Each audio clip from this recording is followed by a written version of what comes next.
TheDukeDeLOmelette by Edgar Allan Poe, and stepped at once into a cooler clime. Keats fell by a criticism. Who was it died of the Andromache? Ignoble souls. DeLOmelette perished of an ortolan. L'histoire est brève. Assist me, Apicius. A golden cage bore the luxurious little wanderer, enamored, melting, indolent, to the Chalcedantin, from its home in far Peru. From its queenly possessor La Bellissima, to the duck DeLOmelette, 6 spears of the empire conveyed the happy bird. It was all for love. That night the Duke was to sup alone. In the privacy of his bureau he reclined languidly on that ottoman for which he sacrificed his loyalty in outbidding his king, the notorious Ottoman of Cadet. He buried his face in the pillow. The clock struck. Unable to restrain his feelings, his grace swallowed an olive. The door opens to the sound of soft music, and the most delicate of birds is before the most enamored of men.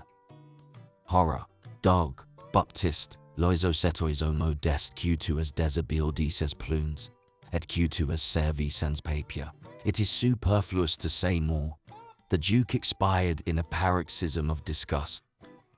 Ha, ha, ha, said his grace on the 3rd day after his decease. He, replied the devil faintly, and drying himself up with an air of hauteur. Why, surely you are not serious, retorted DeLOmelette. You have no bona fide intentions of putting such barbarous threats into execution. No what? Come, sir, strip, indeed. Very pretty faith. No, sir, I shall not strip. Who are you, pray? That I, Duke DeLOmelette, Prince de Foie Gras, just come of age, author of the Mazurkiad, and member of the Academy, should divest myself, at your bidding, of the sweetest pantaloons ever made by stilts, the daintiest robe de chambre ever put together by Rambert, not to mention the taking my hair out of paper, all to gratify your bloodthirsty propensities. Who am I? Ah, true, I am Beelzebub, Prince of the Fly. I took thee, just now, from an inlaid coffin, curiously scented, and labelled as per invoice. Belial sent thee, my inspector of cemeteries. The pantaloons, which, thou sayest, were made by Stultz, are an excellent pair of linen drawers, and thy robe de chambre is a shroud of no scanty dimensions. Sir, I am not to be insulted with impunity. Sir, I shall take the earliest opportunity of avenging this insult. Sir, you shall hear from me. In the meantime, au revoir. And the Duke was bowing himself out of the satanic presence, when he was interrupted and brought back by a gentleman in waiting. Upon this his grace rubbed his eyes, yon shrugged his shoulders, reflected, and having become satisfied of his identity, he took a bird's eye view of his whereabouts. The apartment was superb. DeLOmelette pronounced it being comme il faut. It was not very long, nor very broad, but its height. Ah, that was appalling. There was no ceiling, certainly none, but a dense, whirling mass of fiery-colored clouds. His grace's brain reeled as he glanced upwards. There was a chain of an unknown, blood-red metal, its upper end lost, like Collie, Pommy les News. From its nether extremity hung a hue cresset.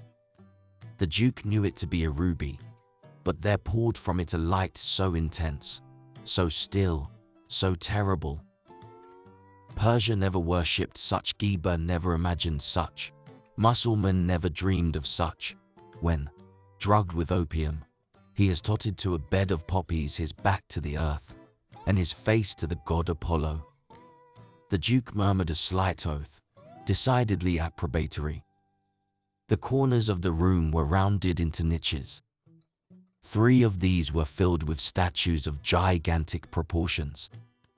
Their beauty was Grecian, their deformity Egyptian, their tout ensemble French. His Grace could not understand them, and said bar. In the 4th niche the statue was veiled. It was not colossal. Then there was a taper ankle, a sandaled foot. DeLOmelette laid his hand upon his heart, closed his eyes, raised them, and caught his satanic majesty, in a blush. But the paintings, Cuprice, Astarte, Astorath, 1,000 and the same, and Raphael has beheld them. Yes, Raphael has been here, for did he not paint and was he not consequently damned? The paintings, O luxury, O love, who, gazing on those forbidden beauties, shall have eyes for the dainty devices of the golden frames that lie embedded and asleep in those swelling walls of eider down, but the lofty, narrow windows of stained glass and porphyry, how many, how magnificent, and the curtains, that aerial silk, the vapor-like floating of that gorgeous drapery. The Duke's heart is fainting within him. No, oh, no, he is not, as you suppose, dizzy with magnificence, nor drunk with the ecstatic breath of those innumerable senses. Cest Rai, Q, D tout Cs Joses, Illa Fatum Memorandum, Mace. The TheDukeDeLOmelette is horror-stricken, for through the lurid vista which a single uncurtained window is affording, lo, gleams the most ghastly of all fires. Le pauvre de, could he have imagined that the glorious, the voluptuous, the never-dying symphonies of that melodious hall, as they passed filtered and transmuted through the alchemy of that enchanted glass, were the wailings and the howlings of the hopeless and the damned? And there too, there, on that ottoman, who could he be?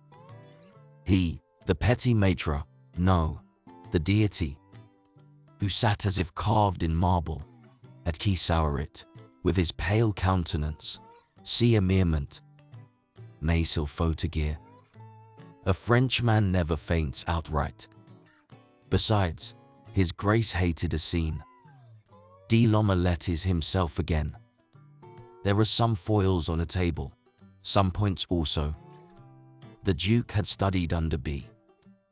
Elevate 2 says 6 horns. Now then, il pute si chapa. Her, His Majesty does not fence. Mais il joue. What a thought. His Grace has an excellent memory. Have you dipped in the diable of Abbé Gualtier? It is said que le diable knows pas refuser un judicature. But the chances? True, desperate, but not more than himself. Besides, was he not in the secret? Had he not skimmed over per lachaise? Was he not a member of the Academy? Si je perd, said he, je serai du fois perdu, I shall be doubly damned well art out. Here the Duke shrugged his shoulders. A bean. C.G. Gani. Que les cartes soyant prepares. His Grace was all care, all attention. His Majesty all confidence. A spectator would have thought of Francis and Charles. DeLOmelette thought of his game. His Majesty did not think. He shuffled. The Grace Cooper. The cards are dealt. The trump is turned slowly, mais c'est avec un air de fierté. The corner appears, it is the king. No, it was the queen. His Majesty cursed her masculine habiliments. DeLOmelette laid his hand upon his heart. They play. The Duke counts. The hand is out. His Majesty counts heavily, smiles, and has taken wine. The Duke slips a card. C'est de vous affaire, said His Majesty, cutting. His Grace bowed, dealt, and arose from the table, en presentant Leroy. His Majesty looked chagrined. Had the drunkard not been Alexander, he would have been Diogenes. And the Duke assured his Majesty impotent, Cucinity tait pos de l'omelette il n'aurait point d'objection d'être le diable.